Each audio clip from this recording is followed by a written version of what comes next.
saying.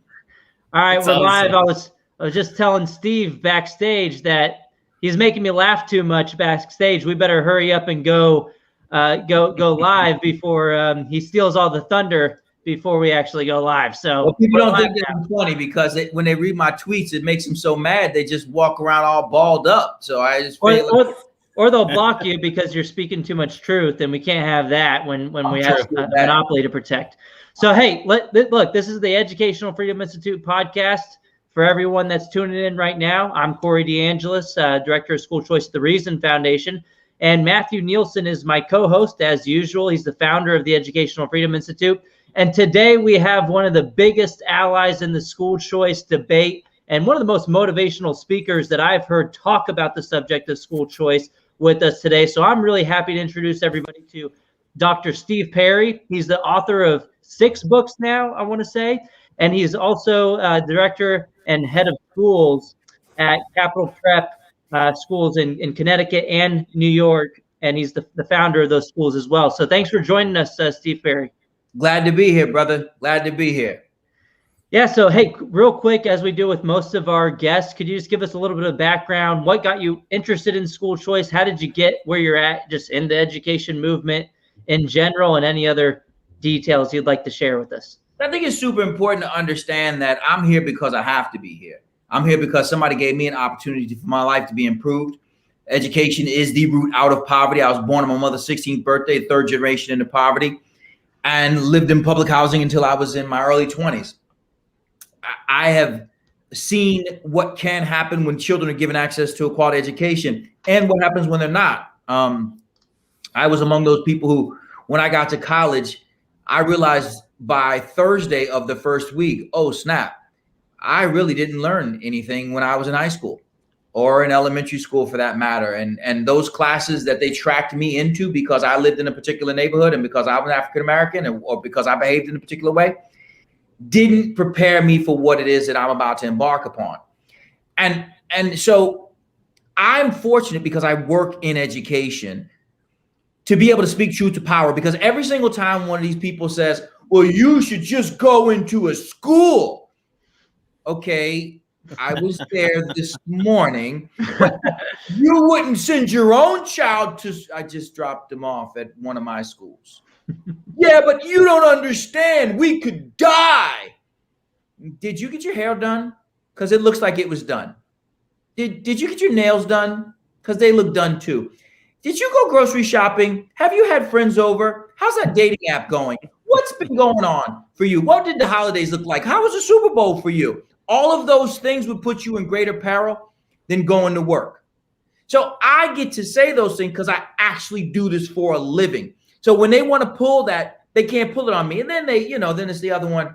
You just do this because of billionaires. Let me explain something to you. I don't know many billionaires, but if I get access to more of them, I want to be their friends, because I know a bunch of broke people. That country song, I got friends in low places. I got friends in low places. I want some people who could put me on, help me out, and put me in a situation where I can help more people.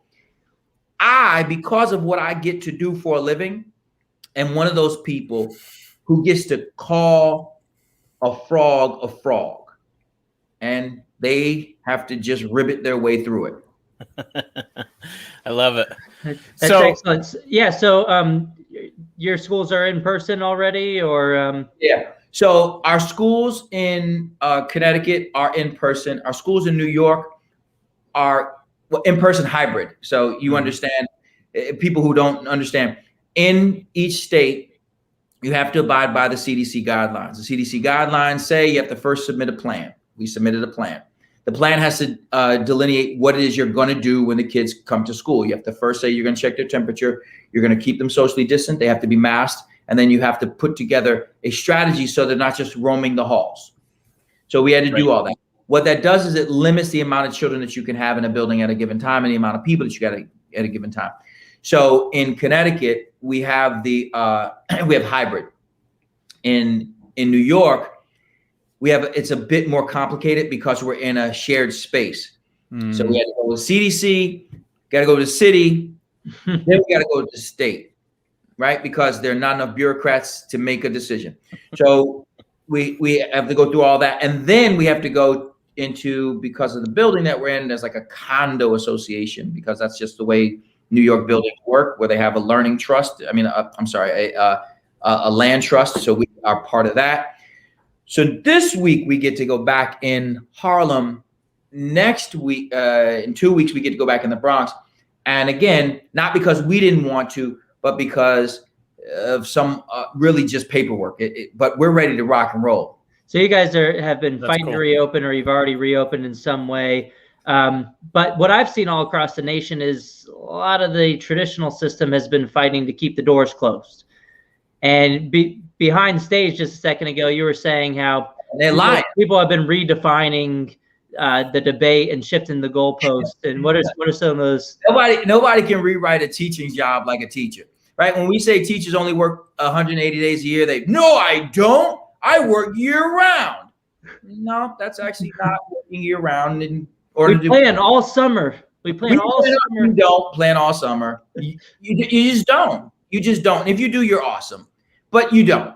So, and if you do, and these are the results that we're still getting, then maybe we need to have a different conversation about what you're doing with your summers. Maybe you should take more time off. Then what they'll say is that they're working twice as hard now that they're working online. These are the same people who in the spring were saying that they were going to strike because we were going to make them go online because it caused children such distress. Now they're fighting to make sure they distress the hell out of kids so that they can not be stressed. But the bigger issue is this, and it's one that people don't often discuss because they don't know how to handle this. It is garden variety racism. Garden variety racism. 76% of all private schools are open. Mm-hmm. Mm-hmm. They're open. 76%. Most of those schools are filled with children who are mostly white and at least upper middle class, right? But why is it that the healthcare debate makes its way into the conversation about sending our children back to school when they're saying, well, it's because they're the most susceptible to it? And that's actually not true. It's not true that we're more susceptible to it. And we may in fact be more debilitated, but we're more debilitated by every illness. So if you're going to stop educating Black people because our people are sicker, then damn it, you can't stop at COVID. Right. All the way through to cancer. Like any illness that is found either communicated or hereditary, for the most part, finds its home within the Black and Latin communities. We can talk about why, but here's what the real deal is. I get it. I get to wake up later now. I've actually lost 18 pounds because I get to work out now. Awesome, man. You feeling good? But we're all looking good. No, we're working harder. We're working twice as hard. It's remote. We really don't want to be remote, but they didn't want to be. This is the way that it is. We want to be back in the classroom more than anybody else, Steve. You're not to prove you want to be back. Bring your ass back. Really simple. It's simple. If you really, really, really want to be back in school, just come on back. And if your school won't open for whatever reason, your union won't allow it to open, then vote your union president out. Oh, wait, don't want to do that? Well, then come work at one of our charter schools. Oh, no union. Don't want to do that either. So when you say you want to, because like I wanted to lose weight for a while. Like, I really wanted to lose weight. Like you could not tell me I didn't want to lose weight. And then I had to make a decision. Does want transfer into do? And that's when want actually matters. You wouldn't want your husband saying, I want to be faithful to you. Right.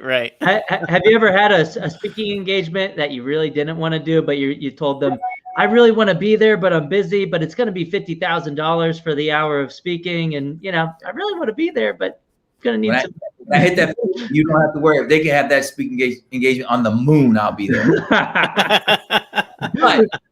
But your point is well taken. And it is this. What our communities have to understand is that there is no other issue that I have found, no other issue that is more unifying than school choice. None. No matter how much people hated Donald Trump from the Black and Latin communities, when he would say that school choice, they like, oh, I want to completely hate him, but he just keeps saying that thing. I don't like him yet, but that's a hard one. I'll give you something else. Before our conversation, I just did one of the largest hip hop radio stations in the country. Just before this, we're having the same exact conversation. Yeah. Literally, There's nothing that we're talking about in terms of giving access to a quality education. This is the same thing, whether I'm talking to a Seattle, Washington, very conservative person, or if I'm talking East Coast, Hot 97, hip hop radio, as big as it gets. It doesn't get bigger than that. Well, real quick. Go ahead. So the logic seems to transcend political affiliation. It seems like everybody should be for funding students directly. And what you like to point out, and I think you're one of the first persons that kind of pointed this out with the Pell Grants and the pre-K programs, where we do this already with so many other things. But then when it comes to K-12, it's all of a sudden different for some people. So why is it so hard to get school choice in some places? Why, if it's such a unifying thing? What's simple? It's simple. It's simple but complicated. And just bear with me for a second. I'll take you through the logic. You mentioned, Corey, that we've been doing vouchers as the primary method of the war on poverty, the primary method of education and post-secondary education for as long as we've been addressing it as a national issue. We've even done it for housing, and food. So when I was younger, we got food stamps. We lived in public housing. We received public vouchers for the way that my public housing was. They were barrack style houses. So you had duplexes. So you had oil that you would have to get a voucher for, so you could pay for your oil to heat your house, which is important in Connecticut. So you have vouchers for heat. You have vouchers for housing. You have vouchers for post-secondary education. It's called a Pell Grant. You have vouchers, which are called federally backed financial aid, which the loans that happen would not happen if the federal government didn't guarantee them, which is a voucher. The GI Bill is a voucher of epic proportions. Medicaid, Medicare, all vouchers. No one is saying, you can't take your Medicare to a private hospital. You can't go to Mount Sinai. Sorry, you can't do it. And you can only use that voucher at the hospital closest to your house. The one you're zoned for. Does not have an oncologist, but has a dermatologist, then you must use the dermatologist. And y'all just got to figure this thing out. In no other part of the social service milieu do we even engage in this. Pre-K is a voucher.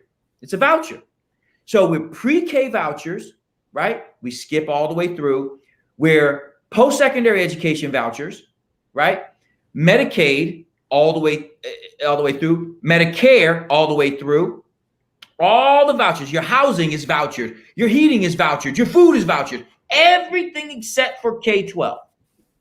That's the only part of the war on poverty that's not vouchered. And so why then is it that we have this hang up around making every single child putting every single child in a position where they can go to the best school for them, regardless of whether they're rich or poor? Well, first, it begins here. In every community that has its own public school system, that public school system is either the first or second largest employer in that community. Mm-hmm. It's true. So first, you're about to shut down the biggest company in town. Mm-hmm. That's first. Cannot do that. Wait, but why would it shut down if they're doing such a great job? Well, because they would be held to account for what they're not doing. So on the hip hop station that I was on before this, they said, well, what would you want people to understand? I said, I want you to understand. What did COVID show? COVID showed that all that you thought wasn't happening in school really is not happening. You would have to get a pass. First of all, you'd have to be buzzed into the school. Then after you're buzzed into school, you got to sign, and then somebody will walk you down to your child's class, and you get down to your child's class. No teacher's going to do something ridiculous, act crazy in front of you. But now when you hear them on Zoom, you say, wait, what the hell are they talking about? Talk about in school normally? Like, that's what she normally sounds like? Yes, Mom, I've been trying to tell you that for like a whole year. So the second reason why is this, and this is how the teachers unions, they play into the subconsciousness of America.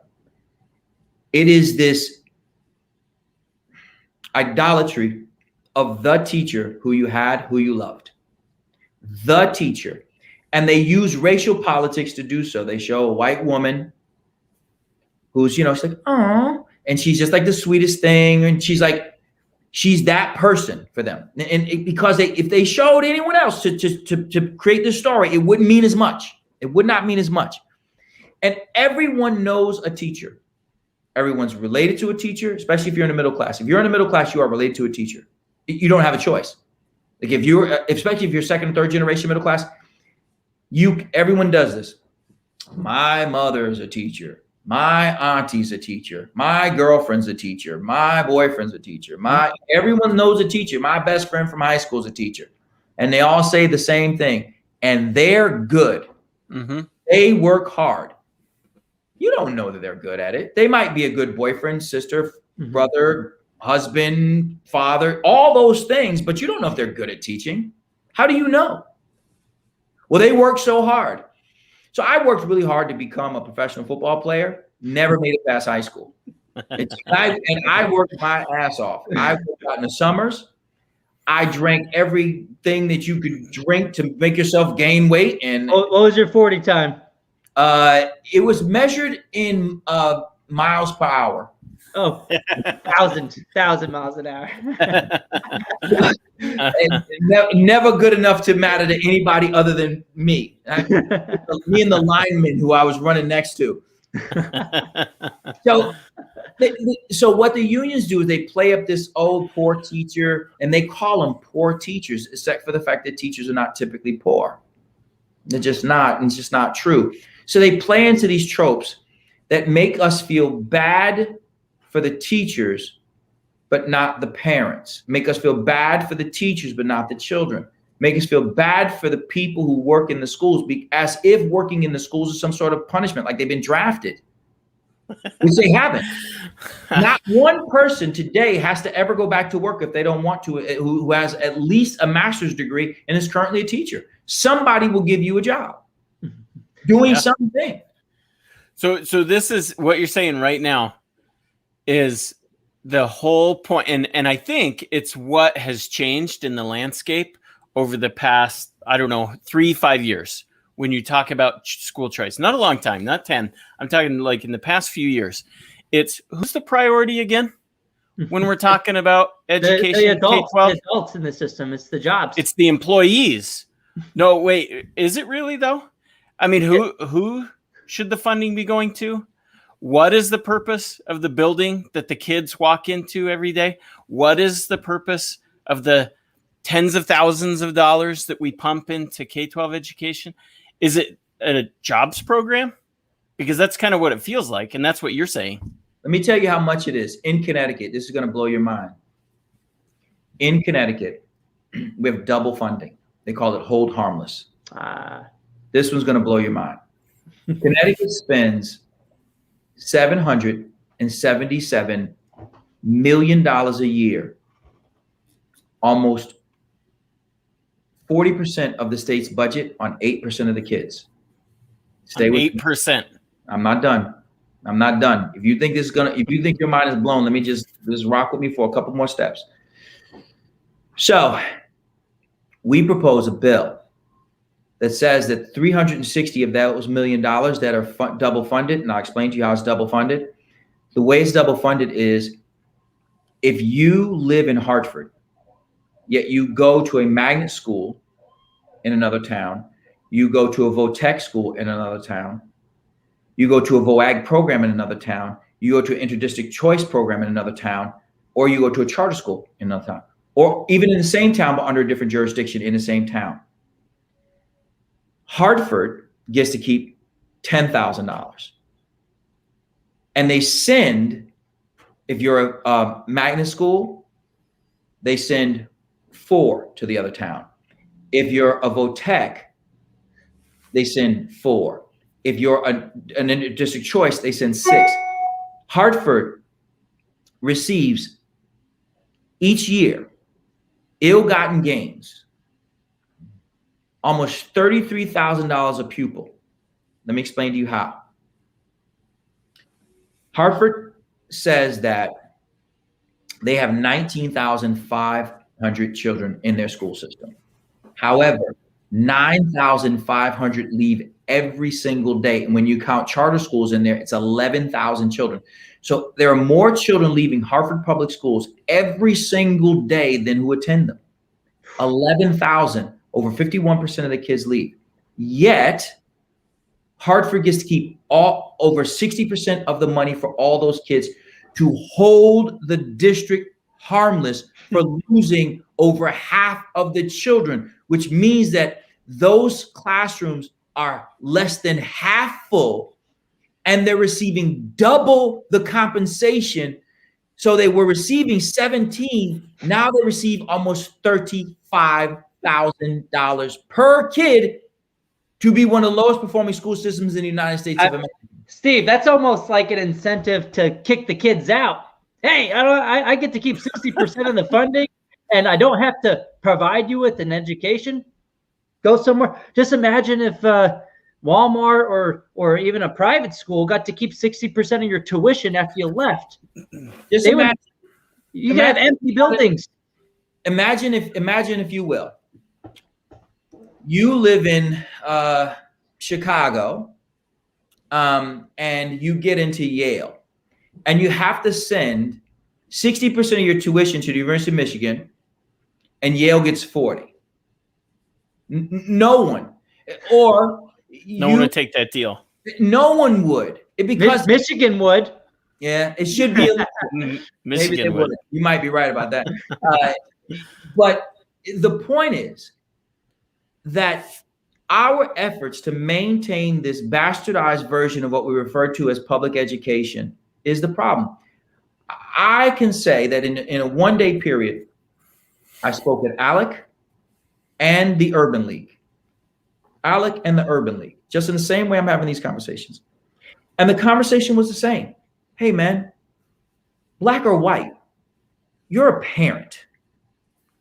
Do you honestly think that the government, who's good at military, like really good at like we're good at that, but most other services we're really bad at. One of the reasons why the government stopped doing government housing because they recognize how bad they are at it. That's where Section 8 came from.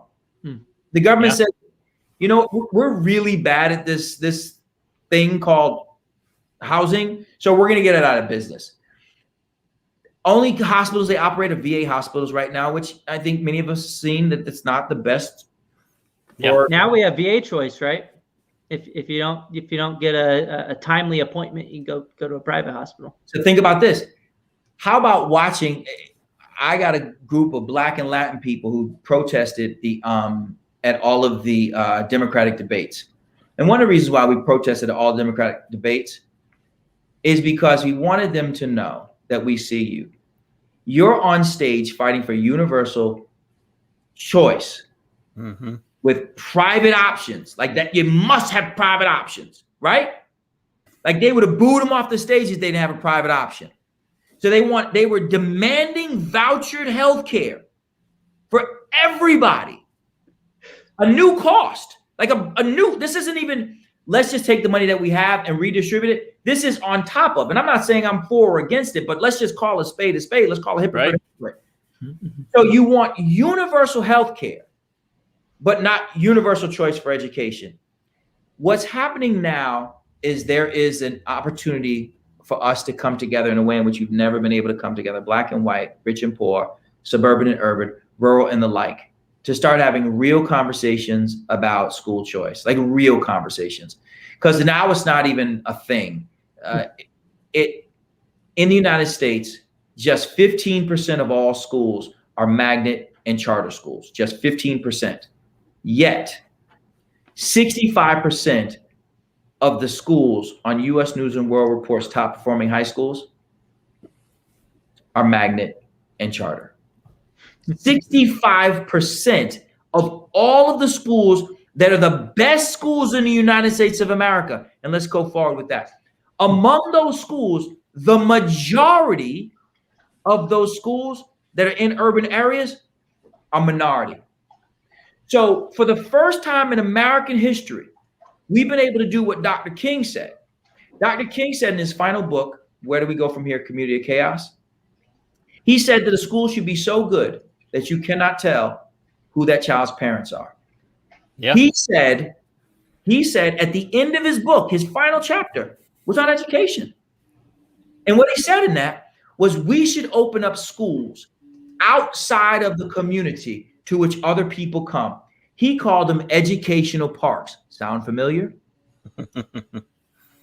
So the reason why the system is the way it is because it's the largest employer and we make people feel bad for the people who work in it. Like being around kids is the worst thing on earth.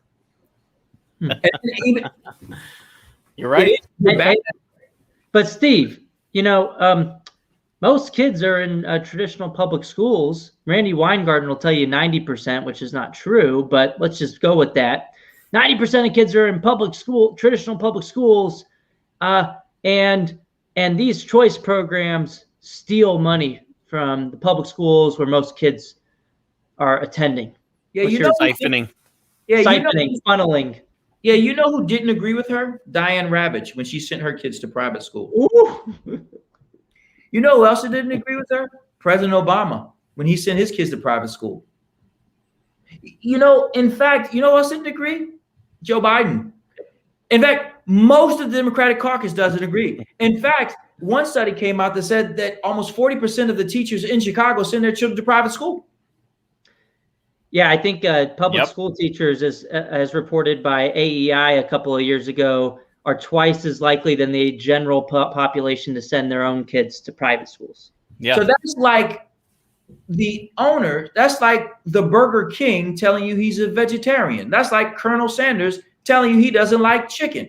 It doesn't even make sense. Who would get away with that? If you want to know if a school is a good school, I have a really simple test for you. It's like a really simple, it doesn't get any easier than this. Call the school's principal or headmaster, headmistress, whatever they're called, and ask them, where do you send your kid to school? Oof, not here. Not here. If they don't send their kid to that school, you shouldn't have to send your child to that school.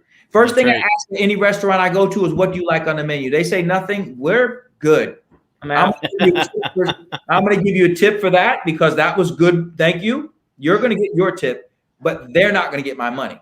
So the money was never meant to be for the buildings. That's a new thing. The purpose that we collected tax dollars is for the same purposes that we collect tax dollars to provide poverty support, to provide education support, to provide healthcare support, to provide housing support, to provide food funds. It's the same purpose. We're supposed to be funding the child. I do not, and we do it with so many other things. If you have IDEA and a child, which is federal legislation, if the child needs a social worker, you don't say, yeah, homie, you got to go back to your old school for that. I'm going to need you. You need work that way. You need extended time. So yeah, you're going to have to go back to your old school for that. And here's the really ugly part of the hypocrisy. These people, who in many cases are very bad people, Randy Weingarten is not a good person.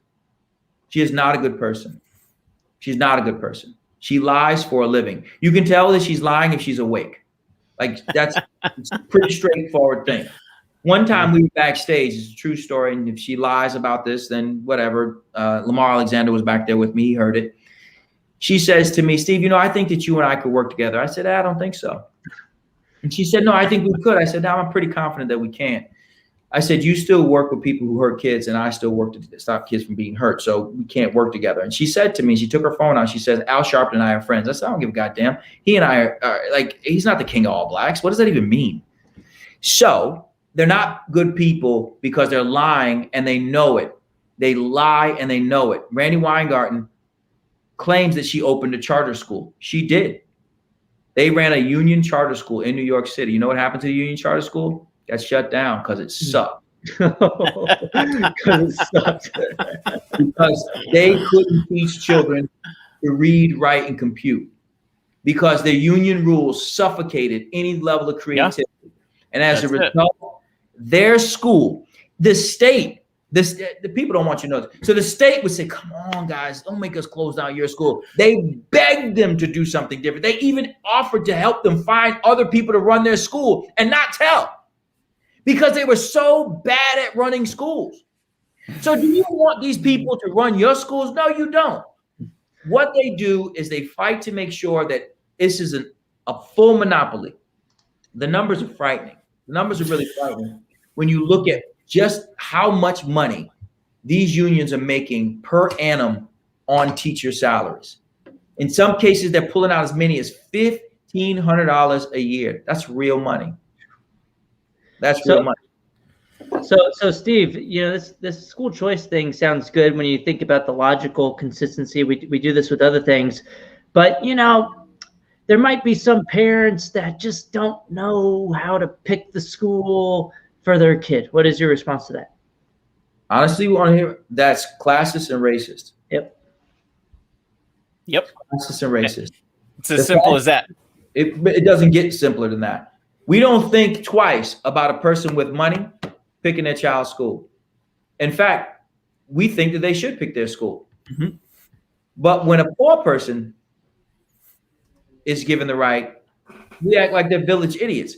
But here, let me explain this to you. Those same charter schools and magnet schools, who uses them most? Poor people. Isn't that interesting? The same poor people who you've been lying to us about and saying that they couldn't pick a good school if you gave them the opportunity, then why do the best performing schools all have waiting lists? Like, let's just pause there for a second, because it's a real thing. Like, I don't want to get past that. How is it that poor people who don't look at the state's report on the school's academic performance, they don't receive any inside information, insight into how is they able to do it if they are not capable of doing it, if you have to be wealthy to do it? It's because nobody knows more about what's best for kids than parents. No one. And it is absurd. Let me take it one step further. I have 2 sons and my niece now lives with us. If I'm being honest, between my oldest son and my youngest son, our school is probably best suited for my oldest son. My youngest son is a little more rigid than he's a creative cat, and that's his thing. My niece is perfect for her because, her first couple of years of high school, she didn't give her all. Now she's back in it, and she's awesome, smart, really, really smart kid. So she needed the structure. Now, my son, who's 15, he needs it, but doesn't really want it. But I can make it work within our school. Mm-hmm. But I have that choice. If I didn't have that choice, then what would I be doing to my children? I would do like so many parents do. I would lie and say I live somewhere else. I would absolutely do it. Hey, but public schools take all students. Why would you have to lie? Public schools take all students. Except for the fact that the second largest budget line on their budget is outplacement. The first is salaries. The second is outplacement. Isn't that funny? That's for special needs kids, right? Private schools. Because apparently you can use public money for private schools. Apparently you can, when it's to get a kid out of the building who you feel like you can't educate. They don't have to do it that way. They could run their own programs themselves. They could do it all themselves, and probably, I wouldn't say cheaper because the scale of unions is absurd, but they could do it more efficiently because they already have buildings that are half empty. Well, and so the example that we always give, right, is Kelly Williams Bowler, like where she say it again. Here in Connecticut. Yeah, sent to jail, right? Mm-hmm. And then there are others. What, in Illinois or Ohio? I can't remember. Ohio, another one sent to jail. Ohio sent to jail. Why? Because there wasn't a good option for her kid nearby. So she lied about her address to get her kid into a good school.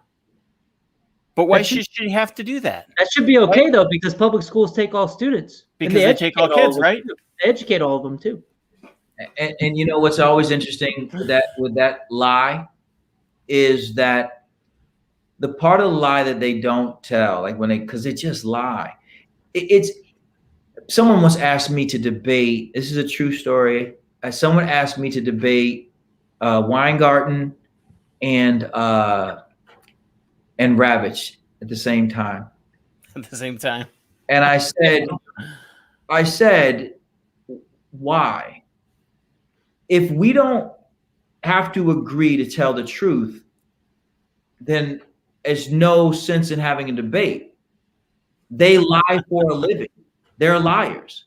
In fact, I said that Randy Weingarten supports the most racist policies in modern American history. I compared it to Bull Connor. She said, "Are you calling me a racist?" I said, "Who the bullhorn fits, let her wear it." Are you saying there's racism in the traditional system? No, I'm not saying that there is racism. I'm saying it is racist. To oppose school choice, or I'm saying that when you say to a person that they have to go to the school that is in their neighborhood, and you know that these neighborhoods were established through housing covenants and redlining and all the other methods that were used to make sure that people of color did not get out of their community, and you are demanding that the only way they receive an education is that they say in a situation that the Supreme Court has found over and over and over and over and over and over again to be inherently racist. Yes, you are supporting racist policies. And if that makes you racist, that's your problem, not mine. You don't want people to call you racist? Don't do racist things. Real simple. Yes, but if you look at Diane Ravitch's one of her latest articles in the New Yorker, she'll come back and say, well, the school choice idea, even though I sent my own kids to private schools and it was so horrible that they sent their kids to private schools too, school choice has racist origins, so we can't allow any of that. We can't allow people to choose their schools because school choice has racist origins. Yeah, that's awesome. Show me an institution in America that doesn't have racist origins first. Second, let's talk about what the remedy for those racist origins has been in every single iteration. It is to free children from the failure of proximity. That is the same solution that has been offered and was argued by the first Supreme Court justice who's African American.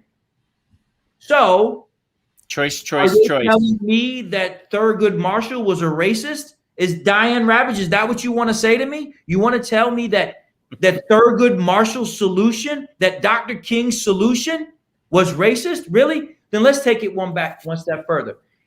In 1968, the United Federation of Teachers in New York City, the goons that they are, fought against the precursor to charter schools called community schools.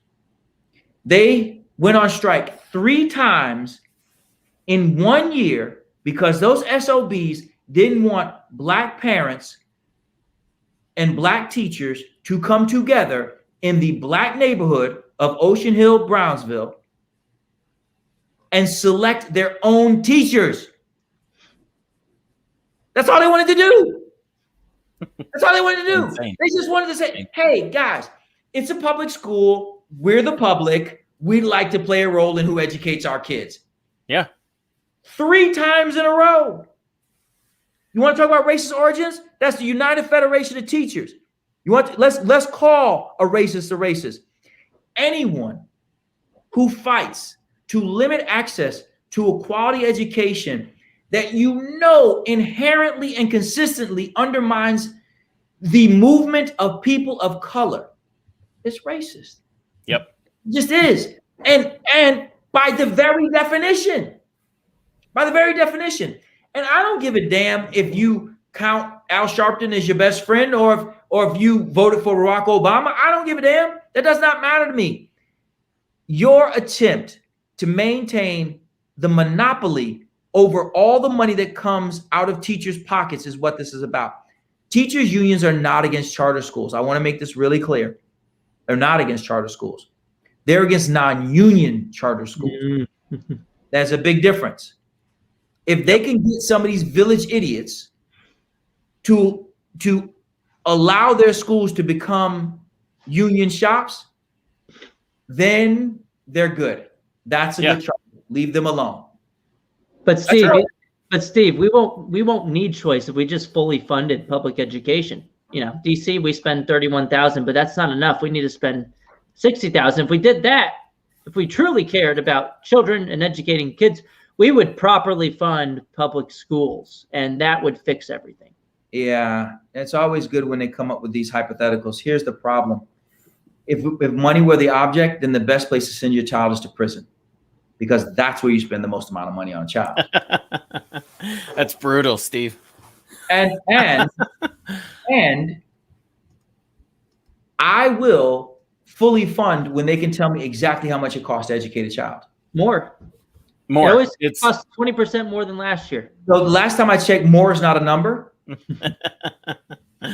So someone has to show me, if they can say it costs this much money and I know it, then we can start having a conversation. The thing is, they can give you a number, then you get to that number and you still have the same results, and then we didn't project. No. Then they'll blame poverty. Yeah. Because there's always poverty to fall back on. Then it's racism. Then it's healthcare. Then here's the one the trope that they love. All of our kids have siblings who they have to take care of before they leave for school. And then they have to take care of their sick parents. Like, damn, all these kids are that. How about this? I run schools in Bridgeport, Connecticut, Harlem, and the Bronx. And all of my kids don't live like that. So I don't know where you are that all your kids do that. But it doesn't happen where I work, and I work in some of the poorest communities in the United States of America. So shut up and just say that you don't want to go to work and you don't want to be held accountable. And if you don't like being held accountable, then just say that, man, and let's have that conversation. You don't want competition because you don't want to lose. Hey, but Dr. Perry, charter schools are the ones that are unaccountable. They don't have the same regulations, standards. No, they're not regulations. They're accountability standards that we have in the real public schools. So what are you talking about, accountability? Yeah, so they actually have no idea what they're talking about. In fact, we have now, our CFO was the CFO for Hartford Public Schools for 19 years. Allegedly, they have 20,000 kids. We already talked about that. They have a $333 million budget. We have a $33 million budget. She said that she has never worked harder than she has with our schools and accountability. She said not one time did the state ever come in and check their employee handbooks. Not one time did they check their student handbooks. Not one time did they ever threaten to close them down because our scores are the same. I want you to hear this. If we take children in from Bridgeport, Connecticut, which we do, and happen to score at or near where Bridgeport, Connecticut scores, our punishment is to be closed because we performed at the same level that they do. Well, that doesn't make any sense. So accountability, we have more accountability. I welcome the day that the neighborhood schools have the same accountability that we do. Please bring it on. Oh my God. Y'all will be closed next weekend. I'm telling you, let it be your responsibility to have to respond to the state multiple times a year. Who always hangs it over your head? We shut you down. Right. We can shut you down. Now, fortunately, in New York, we have a great authorizer. We have our authorizer getting better in Connecticut. But if you have an antagonistic relationship with your authorizer, it's a wrap. It's a wrap. And doesn't even matter about the results in some places. I think I saw earlier last year in Buffalo, New York, they were closing down the one of the highest performing charter schools in the area. Yeah. In Connecticut, the number one performing high school in the state is a charter school. Shocker. It's over 95% Black and Latino. There you go. It's physically in New Haven. It's in one of the lowest performing school systems. Almost all Black and Latino. U.S. News and Reports, either number 1 or 2 school. They got 1 year of renewal out of 5. out Yeah, of a because possible 5, right? I mean, Yeah. McDonald's doesn't want the luxury restaurants and opening up nearby. We can't have the good schools nearby because that'll be the biggest threat to our monopoly. You know what's interesting? And I'm going to use that McDonald's analogy, and I'm going to take it because this is the thing that is so different in the education space versus the business space. If you see a McDonald's, what else do you see? All the fast food, right? Almost guaranteed, Burger right? King. Yep. You'll see a Burger King, you'll see a Hardee's. They'll all be on the same strip, right? Continue. Yep. When you see one car dealership, what do you typically see? Another one. Yep. Right? Think about it. Keep going through all the industries that if you see one. Walgreens and CVS right across the street. Always. Mm-hmm. Right? If you keep going, if you go through every other industry, game recognizes game. If you see a Walgreens being built, what is going to be built across the street? CVS. You see Dwayne Reed, whatever your regional ones are, they're all in it. So how come it's not bad for them? Right. And they actually have to survive on profit. And if you've been in a Walgreens, you've been in a CVS. They're literally the same store. Yep. And they have the same exact products, right? You go to a car dealership, it's usually an entire street of car dealerships. So why is it? Same thing with healthcare, right?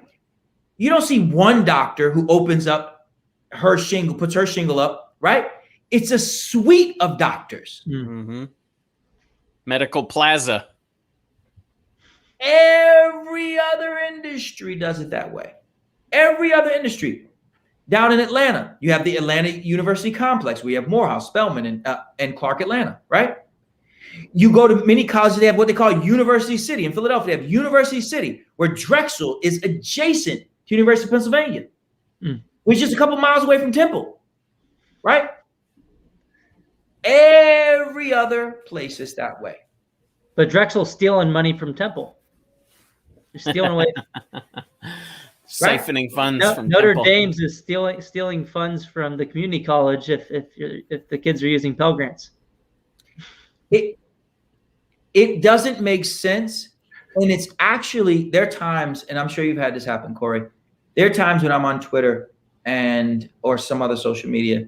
There are times when I'm on Twitter and someone will, from another country, will ask us a question about school choice. And I become so embarrassed that I have to actually answer this question. They'll say, so you don't get to pick your own child's school? Oof. In America? And they're not being facetious. Let's just be clear. The person's not being a jerk. They're not trolling me. They're asking an honest question. And I think, oh my God, how am I really explaining Santa Claus to a kid right now? Like, am I going to do that? Is this what we're doing now? Is this an Easter Bunny conversation? Am I really going to do this? And I have to explain to them, yes, in America, where neighborhoods are de facto segregated by income and literally segregated by race, and schools enrollment is determined by neighborhood, you are limited to the school in your neighborhood. That is correct. But a lot of the same people from the other side will say, oh, we got to be more like Finland. But Finland has a nationwide school choice system. They don't like to point that part out. They point out all the other parts that they want. But look, again, you know they're lying when they're awake. And the point is, it is impossible to have an argument with someone who just won't tell the truth. They will not tell the truth. They won't. Well, charter schools are not any better than traditional schools. Okay. Yeah. So here's that lie undone, deconstructed. If you compare charter schools that provide access to education to the poorest population in the United States of America, all of them, and you take the rest of America, which is not that poor, and you put the mean score with the wealthiest white Asian communities and the poorest Black, and Latin communities, what you find is they actually almost are the same. You took the top of the traditional neighborhood schools out and the bottom of the charter schools out. The charter schools outperform all schools, pound for pound. And among the children who are the neediest, African-American boys, you add 40 more days of instruction in math per year. That's one whole year over the course of 3 years. So you add an extra year every 3 years. In a 12-year academic experience, you've added 4 more years of instruction. 4 more years of instruction. Explain to me why it is you don't want children who you say are the neediest to have that access. Oh, right. You don't pay dues. Okay. And that's just academic outcomes. There's tons of other things that parents care about, like safety and culture of the school too, that goes into that decision making. And look, if the charter schools aren't actually outperforming the traditional schools, then what does the defenders of the monopoly have to fear then? If charter schools aren't actually better, then why are people going to get up and switch? People won't go. Yeah, people won't leave.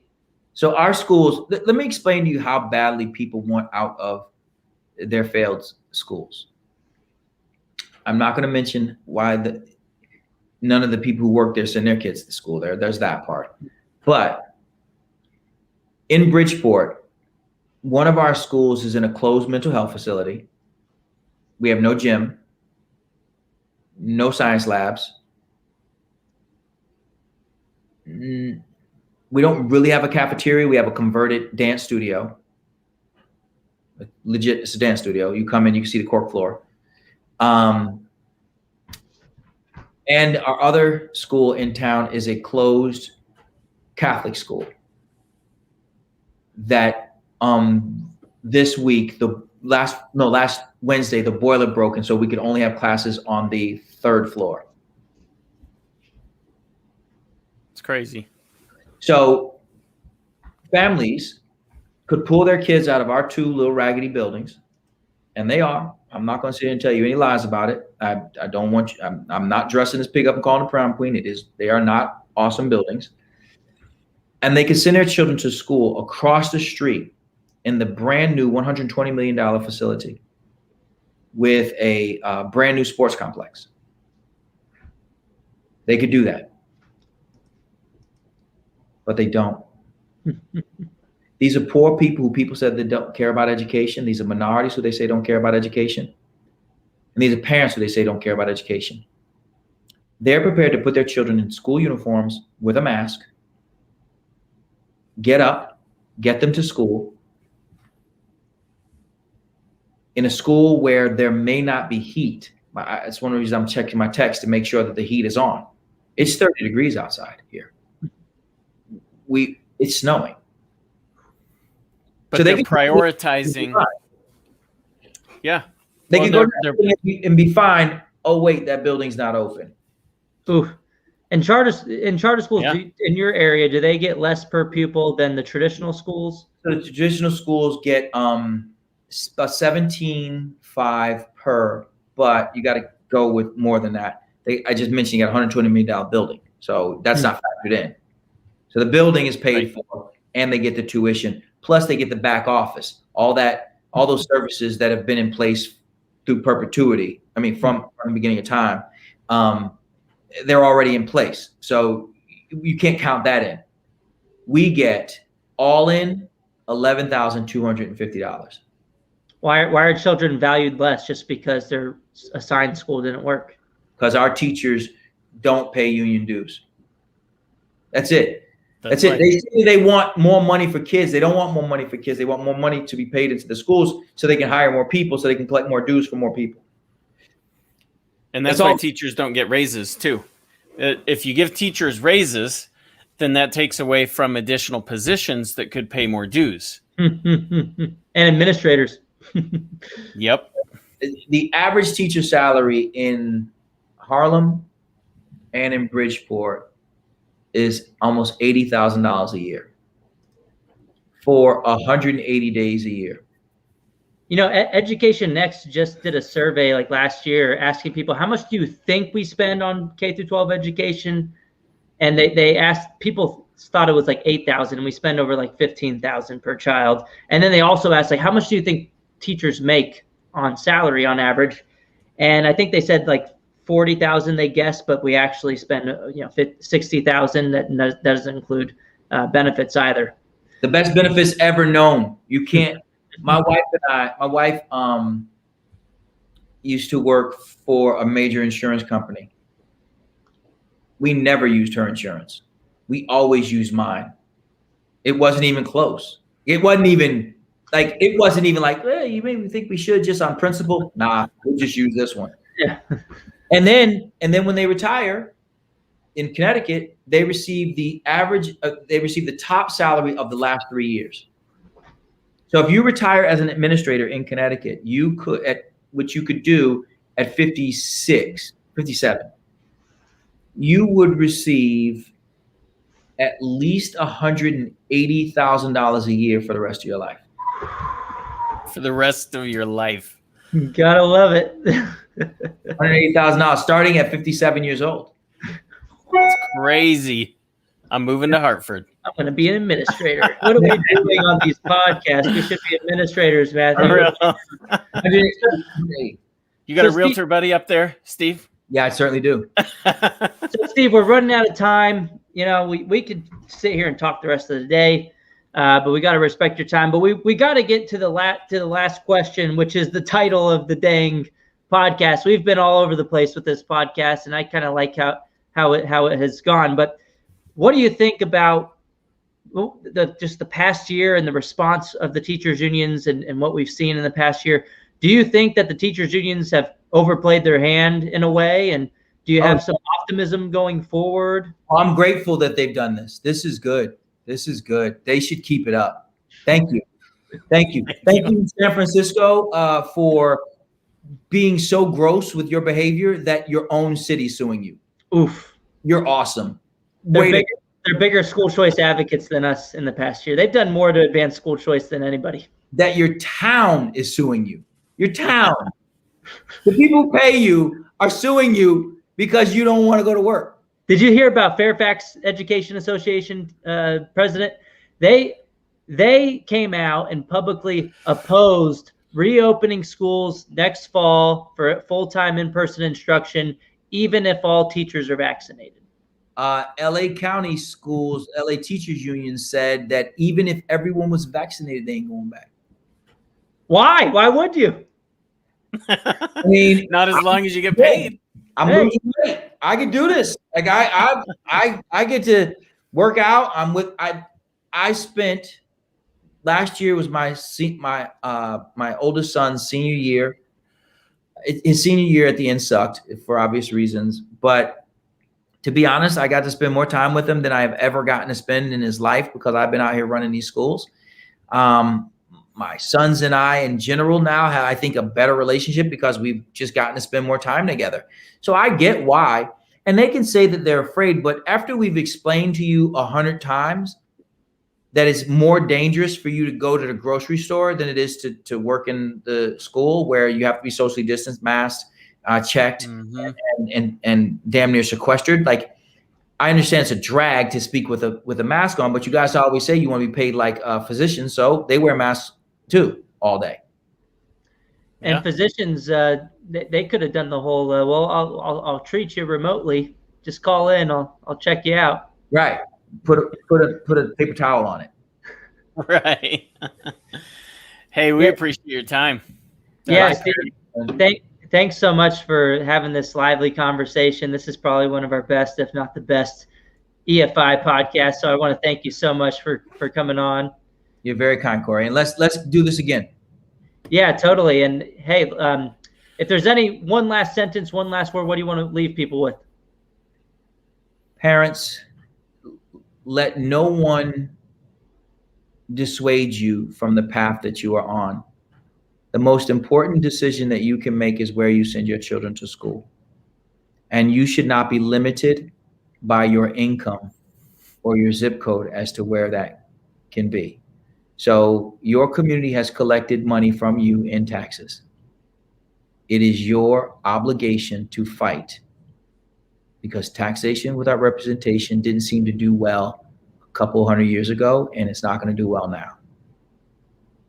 All right, absolutely. Perfect. I totally agree. Thank you, Dr. Steve Perry. Again, I put into the comments, everybody go check him out on Twitter. Please follow him. He's a great voice, one of the biggest voices and proponents and most motivational speakers when it comes to advancing the concept of school choice, or what I call funding students as opposed to institutions. And again, thank you so much, Dr. Perry, and thank you everybody for coming out and listening to another episode of the Educational Freedom Institute podcast. We'll see you guys next week.